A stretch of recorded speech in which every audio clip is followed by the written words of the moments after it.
Chained beneath the alien sky, the sky above was dark purple with slow-moving clouds that looked like bruises across the heavens. The air was dry and sharp like needles. In the middle of a cracked stone square stood a lonely figure. Her arms were raised above her head, chained to a thick stone pillar that had seen many punishments before. She was young, small, and barely breathing. Her silver-blue skin was marked with cuts. Her long black hair hung like a curtain of sorrow over her face. Her name was Sia. The town around her was quiet. Aliens walked by without looking at her. Some whispered. Some spat near her feet. Most just ignored her completely. Children were told not to look. Old people shook their heads. They believed she was cursed. They believed she deserved it. Sia had not spoken in 2 days. Her lips were dry and cracked. Her stomach had stopped growling. Her legs had no strength left. But her mind was still awake. She remembered the trial, if it could be called that. No one listened. No one asked her side. They just shouted that her blood was wrong. Half-blood, they said. Not pure. Not worthy. She had cried in the beginning. She had begged. But after the first night, she stopped. Now she just waited for the end. The sun would burn her during the day. The cold would freeze her at night. Stones had hit her back. Dust had filled her lungs. She was ready for the silence of death, but then a shadow fell. Over her she blinked slowly.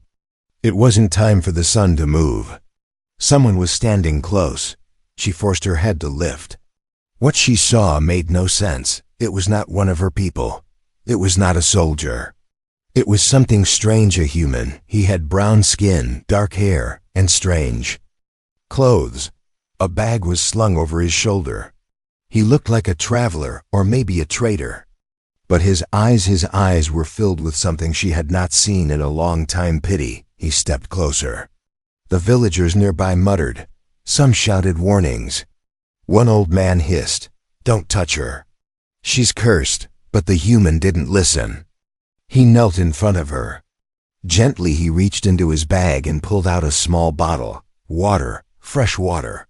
He opened it and held it to her lips. Sia hesitated. Was this a trick? A final test? But her throat burned too much. She opened her mouth. The water was like rain on fire. Her body shivered from the shock. She gasped. The human looked at her bruises. His face tightened. His hands moved to the chains, studying them. What did you? Did her deserve this? He asked softly. She wanted to speak, but her voice was weak. Only one word came out. Nothing. He looked into her eyes. For a long moment he didn't move. Then he said, "That I won't leave you like this." The crowd began to grow. People shouted again. "Go away, human. She's a demon." Let her rot. She was born to a traitor. Still the human stayed. He sat beside her. He gave her more water. He tore a cloth from his sleeve and wiped the dirt from her face. He said nothing more. He just stayed. Sia wanted to ask why. She wanted to cry again. But her body was too weak. Her heart was not. For the first time in weeks, something lit inside her. A tiny flame. Hope. The wind picked up. Sand danced around them. The sky grew darker as night approached. The villagers left one by one. They didn't want to be near a cursed girl, and they didn't want to be near a human who dared to care when the last person was gone. The human spoke again. "My name is Kale," he said. "I don't know your story, but I believe no one should die like this." Sia looked at him. She tried to speak again. Her lips trembled. Her voice cracked, but she made a sound that was not pain. It was her name. Sia. Kale nodded. "Sia, I will return tomorrow." Then he stood up and walked away into the desert night. Sia stared at the empty road where he disappeared.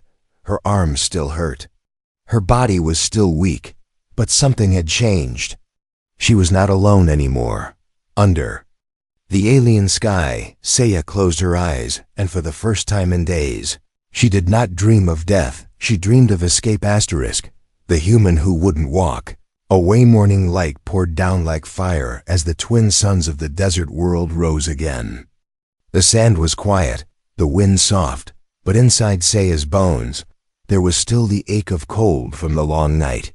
Her wrists burned where the chains held her. Her legs refused to move. She had not slept, not truly, but she had waited. Waited for something impossible, and then she saw him again, the same figure from last night. Dust clung to his boots. Sweat streaked down his neck, but his eyes were sharp, focused. He had returned Kale. He walked past the staring eyes of the villagers.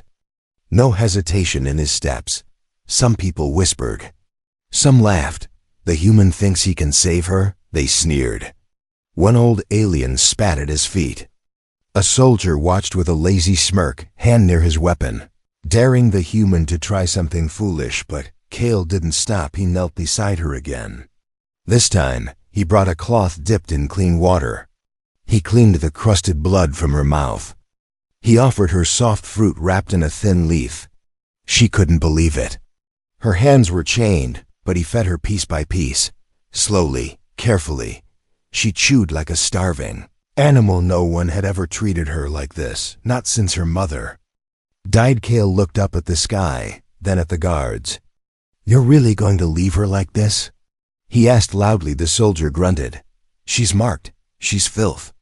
Be careful, human. You keep talking like that, and you'll find yourself beside her." Kale stood for a moment. His fists were tight. His body was tense, but he didn't fight. Not now. He sat down next to Saya, just out of reach of her chains. "If they won't free you," he said quietly, "then I'll find another way." Saya stared at him with wide, confused eyes. Her voice was still broken, but she found the strength to whisper. "Why?" Kale glanced at her. His voice was calm. "Because I've seen people left behind before. I've seen children die in cages. I didn't stop it then. I was a soldier. I followed orders, but not now, not again." Saya blinked. "You, soldier?" He nodded slowly. "Long time ago.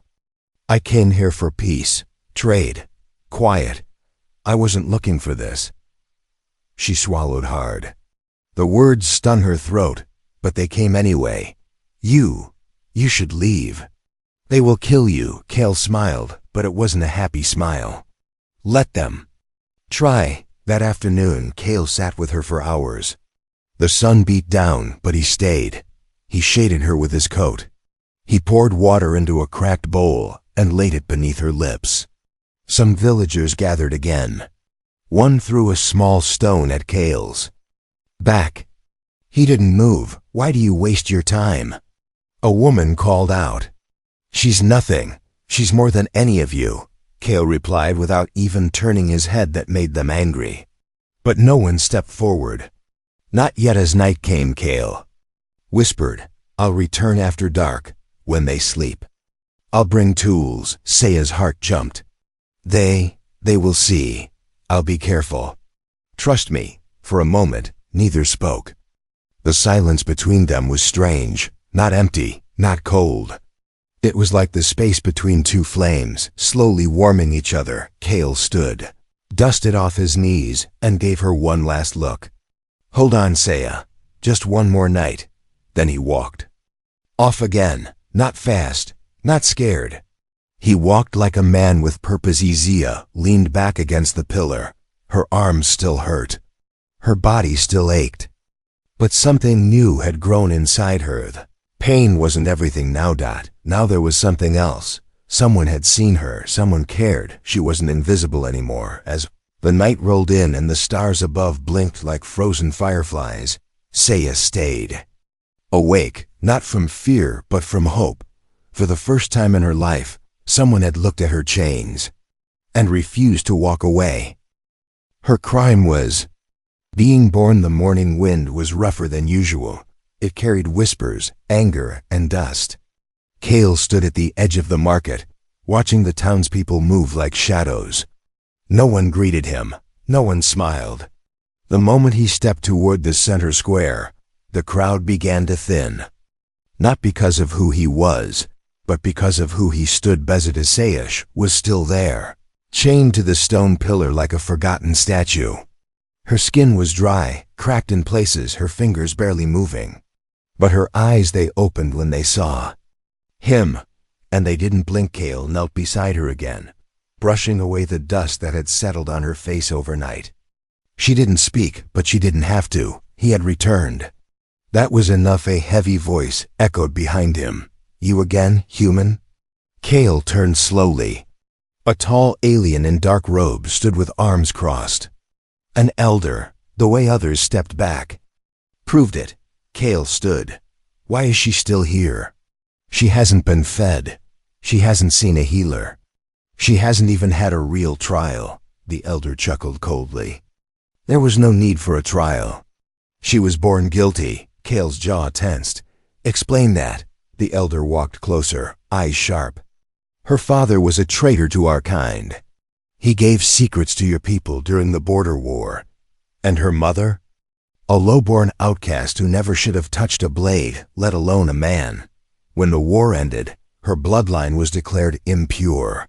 We didn't kill her. We let her live. But then she tried to enter a healing school, claimed she wanted to become something greater. She forgot what she was. Kale stared at him. She wanted to learn. That's her crime? She dared to think she was equal, the elder replied. And now she's where she belongs. That's mercy. Kale turned back to Sia. She had lowered her gaze. Her lips trembled. The elder leaned in. Do yourself a favor, human. Go back to your ships. Go back to your metal cities. This world has no place for your kind, or hers. Kale didn't move.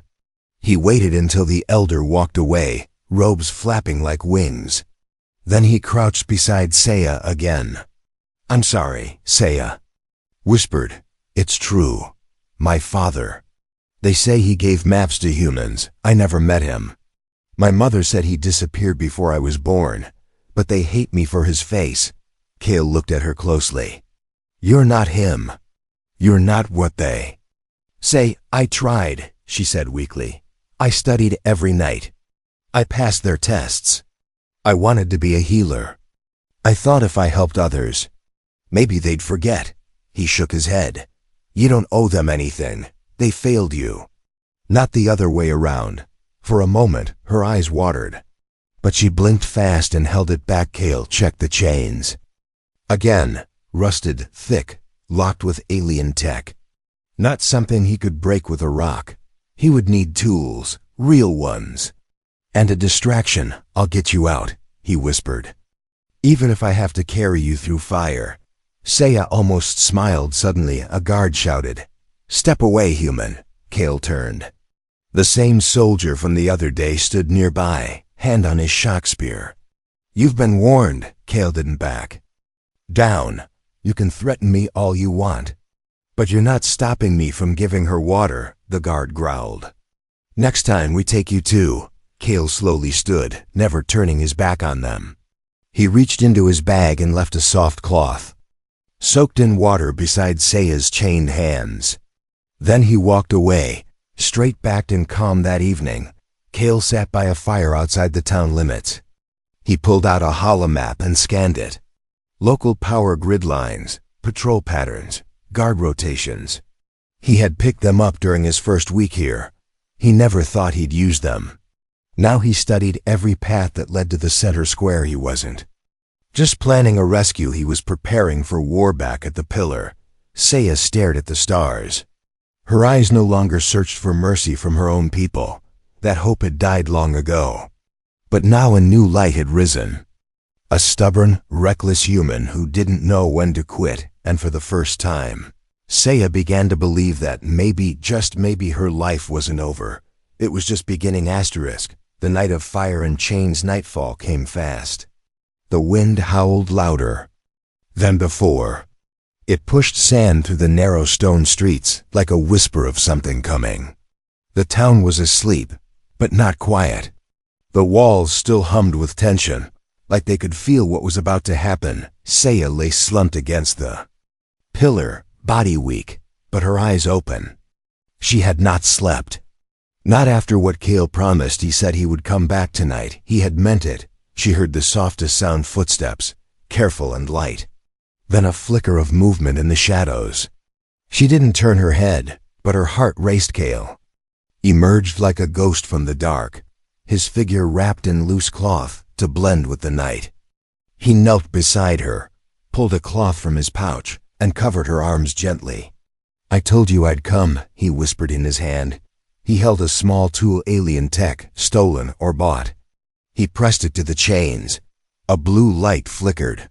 A spark. A hiss. Then nothing. He tried again. Same sound. Same failure. "I only have a few minutes before the next patrol circles around," he murmured. His voice calm, but fast. Saya's voice cracked. "Why do this?" Cale didn't stop working. "Because I know what it's like to be locked in. Something you didn't choose. I've seen cages. I've worn one too. Not on my body, on my soul." Suddenly the lock gave a soft click. Saya gasped. One shackle was loose. Cale quickly moved to the other wrist, hands shaking slightly now. But before he could unlock it, a loud shout cut through the square. "Stop right there!" Cale spun around. 3 guards rushed in, spears glowing, boots pounding the stones. Cale jumped in front of Saya, arms wide. "She's done nothing. Don't touch her." The first guard struck him across the face with the flat of his spear. Cale fell back, blood already dripping from his lips. Saya screamed, but her voice was weak. The guards grabbed Cale, dragging him to his knees. One kicked him hard in the ribs. Another yanked the unlocking tool from his hand and crushed it beneath his boot. "Trying to free a prisoner is a crime, human," the lead guard growled. "Now you'll rot with her." Saya's heart pounded. "No, he only wanted to help," the guard smirked. "And now he'll die for it." Cale, bleeding, but still glaring, looked at her. "Don't give up," he whispered. "You're stronger than they know." The guards dragged him away, his boots leaving trails of blood on the stones. He didn't fight them anymore. He just kept his eyes on her until they disappeared into the alley. The square was empty again. Not silent. Saya's breathing shook. Her right wrist was free, but her left was still chained. Her fingers trembled. Her body wanted to shut down. But Cale's blood still stained the ground in front of her. She leaned forward, pain shooting through her body. With effort, she reached the edge of the cloth Cale had wrapped around her arm. Tucked inside was a thin piece of paper. No, not paper, plastic sheet, folded, hidden with shaking hands. She unfolded it. It was a map, a hand-drawn sketch of the town. Markings, patrol times. A red circle near the north wall, an old access tunnel. And beside it, written in rough letters, "If I don't make it, use this. Get out, live." Her throat tightened. The human had planned not just to free her, but to give her a way out. Even if he failed, the girl they all left to die had been given a second chance by someone who had no reason to care, and now she had to move. With one free hand, she reached behind the pillar. There, stuck between the stones, was something small. A metal shard Cale must have hidden earlier. Sharp, thin, dangerous. She pulled it free, ignoring the pain as it sliced her palm. Then she turned to the chain on her left wrist. It took time. Her hands bled. Her strength faded, but she didn't stop. She wouldn't let them win. By the time the sky began to lighten again, her left hand fell forward, free at last. Her arms dropped. Her body followed. She landed on her knees, gasping, unable to move. But she was free, not rescued. Free. She crawled across the square, past the dried blood, past the broken pieces of Cale's tool, until she reached the alley. Every part of her wanted to collapse, but she looked back once at the pillar, the place she had nearly died, and then she turned toward the mountains, where the access tunnel waited. If Cale was alive, she would find him. If he wasn't, she would make sure his sacrifice meant something. Either way, she would not be forgotten again. A message through blood. The wind howled through the rocky cliffs as Saya stumbled across the wasteland beyond the town's edge. Her knees bled from crawling over jagged stone. Her arms hung limp at her sides. The chain from her left wrist still dangled, broken but not gone. Every step forward came with a scream inside her body, but she didn't stop, not after what Cale had done for her, not after the chains, the hunger, the silence, not after she had seen someone finally fight for her. Hidden tunnel was where Cale had marked it, half buried beneath sand and vines. Saya dragged herself through the opening, blinking in the dark. Inside, the air was thick and cold. Metal walls stretched into a forgotten storage vault, long abandoned. She collapsed near the back wall and closed her eyes, she didn't know how. Long she slept, hours maybe. Her dreams were broken flashes of the guard's spear, Cale's voice, the sting of old memories when she woke. The pain in her stomach screamed louder than anything else. She crawled to a dusty box, tore it open. Inside were old military rations, sealed but intact. Cale must have hidden them here long ago.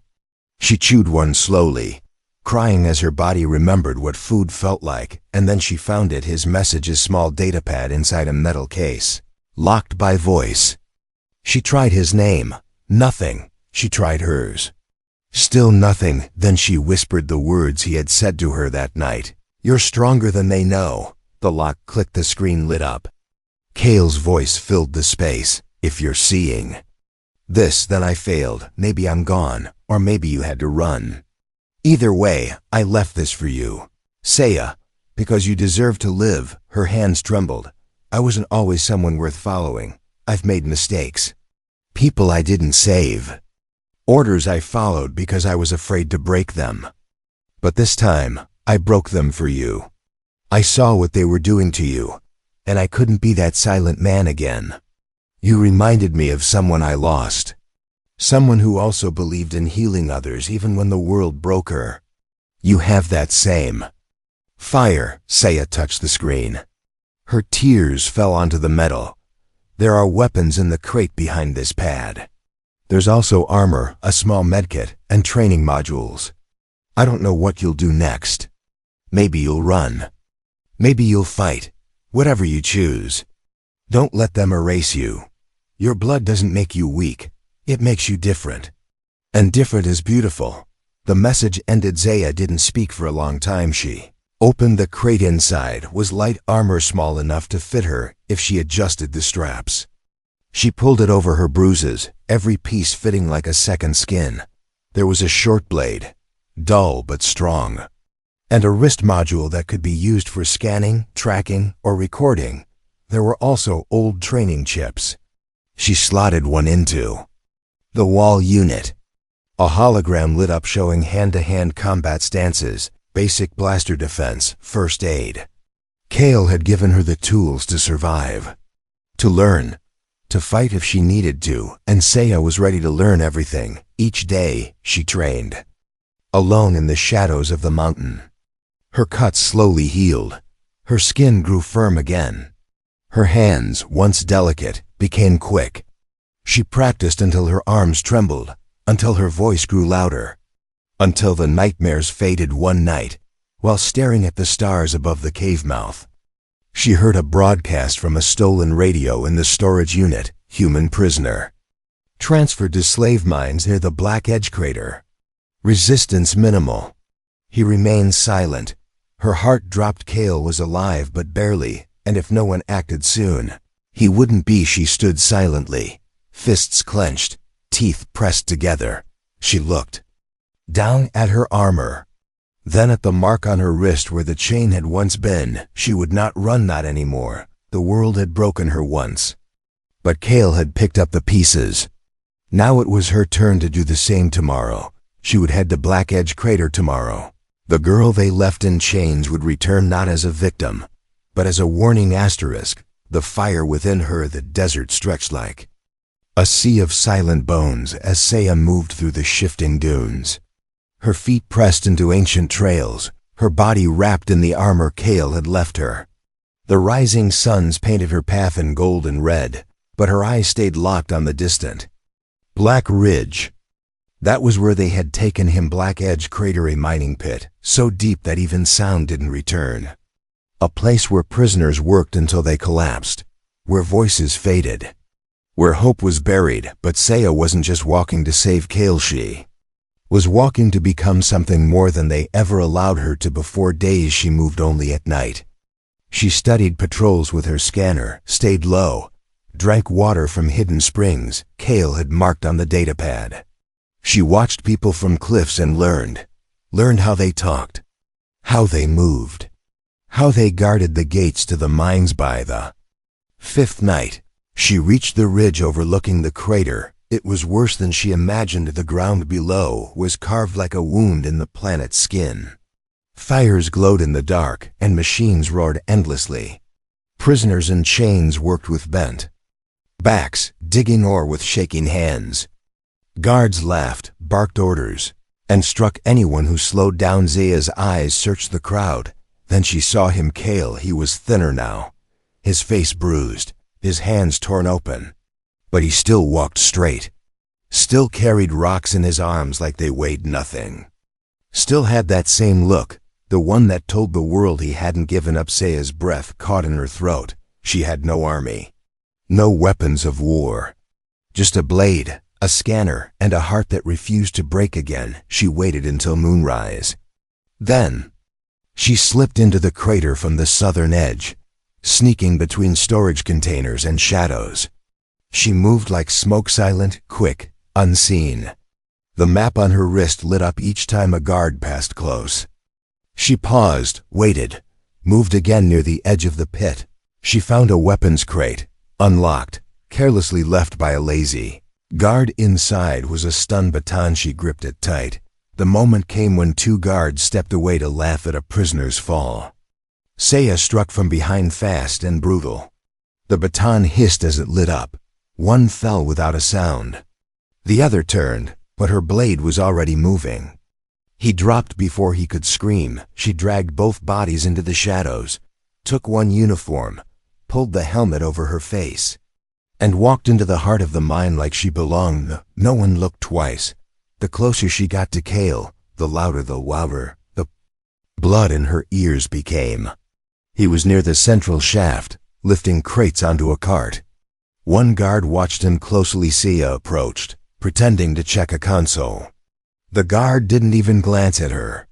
She moved slowly, calmly, then turned sharply and slammed the baton into his back. He crumpled like sand. Kale looked up in shock, breath catching in his throat.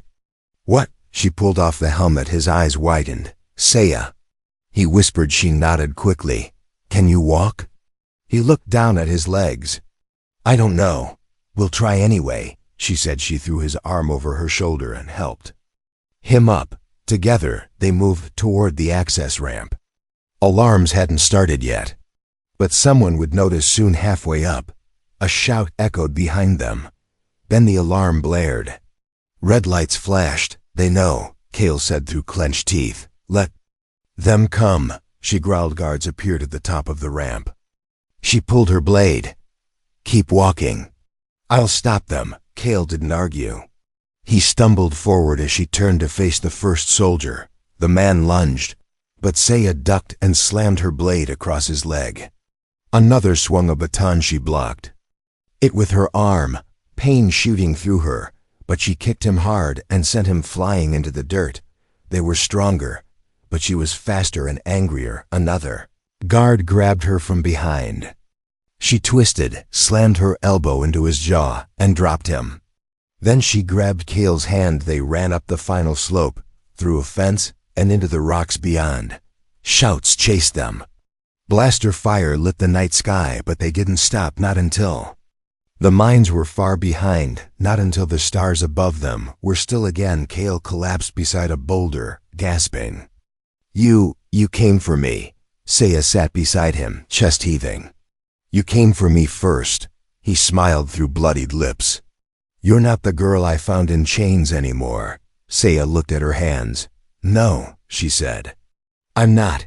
She was something new now, something powerful, something free. The girl they couldn't kill. The stars above shone brighter than ever, as if they too were watching. Kale lay beside the small fire Saya had built with dry roots and stone sparkers. His wounds were bandaged. His breathing was steady now. But the pain hadn't left his eyes, not from the beatings, but from the truth he carried inside. He looked at Saya across the fire. She was awake, shoulders straight, her blade resting across her lap. Her eyes scanned the dark, sharp as a hawk's. She wasn't hiding anymore. She wasn't trembling. The girl who had once been chained to a pillar and left to starve was now more than alive. She was unstoppable. "Where will you go?" Kale finally asked. His voice still rough. Saya didn't answer at first. She threw another stick into the fire, watching it crackle. "Back to the town," she said at last. Kale raised his head. "Are you sure?" "They'll never welcome you." "I'm not going for welcome," she said, voice low but steady. "I'm going so they remember me. Not the version they left to die, but the one who walked back free." Kale stared at her for a long time. Then he nodded. The next morning, they began the journey back through the sand. Kale still limped, but with Saya's help, he moved faster each day. They stayed off the main paths. Word of the prison break had likely reached the town by now. Wanted signs might already be posted. Saya didn't care. She wasn't returning to beg.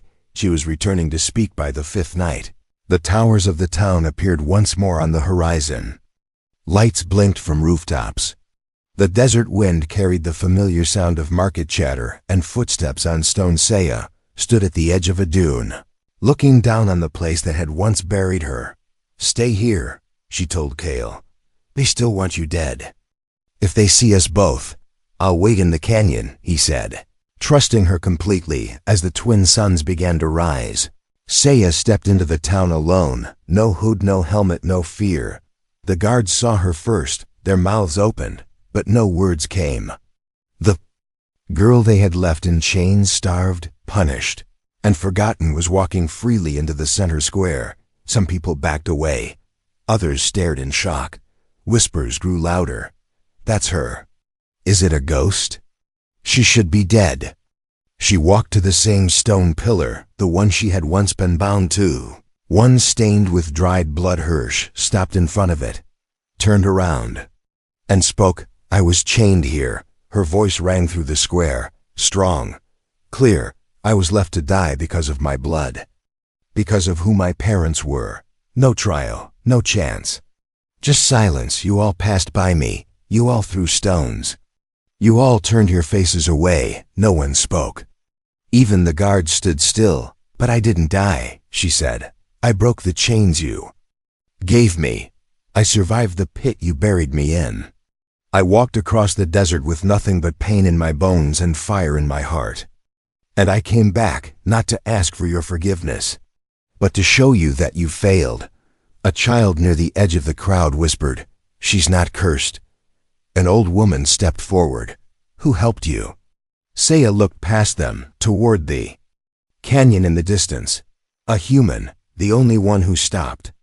The only one who saw me, not as broken, but as worth saving." A young guard shifted nervously. You escaped the mines?" "I walked out," she said, "because someone believed I could."